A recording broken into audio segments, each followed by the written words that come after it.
Toy Box Killer Tapes. One of the most brutal pieces of lost media in existence is the collection of audio tapes recorded by David Parker Ray, materials so disturbing that simply reading their transcripts can be psychologically damaging. David Parker Ray, infamously known as the Toy Box Killer, was an American serial rapist and kidnapper who was suspected of murdering dozens of women between the 1950s and the late 1990s. Because no bodies were ever recovered, he was never officially convicted of murder. However, his methods of torture were widely considered worse than death.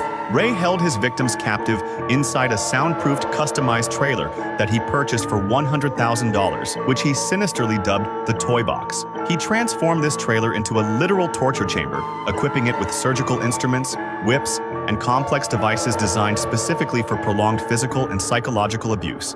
It is estimated that he kidnapped 4 to 5 women a year, holding each captive for 2 to 3 months at a time. During their captivity, Ray would relentlessly abuse them, often involving his wife, accomplices, and even his dogs. Afterward, he would inject the victims with a cocktail of barbiturates to induce amnesia and erase their memories before abandoning them on the side of the road. His reign of terror finally ended when one of his victims managed to escape and alert the authorities. However, the most horrific discoveries were made during the police investigation. David Parker Ray took immense pleasure in both the physical and psychological destruction of his victims, even forcing them to watch their own torture in a mirror. He meticulously recorded these sessions on audio tape, forcing newly captured women to listen to the screams of previous victims. During his trial, when portions of these tapes were played, the audio was so agonizing that people in the courtroom openly wept, fell physically ill, and fled the room.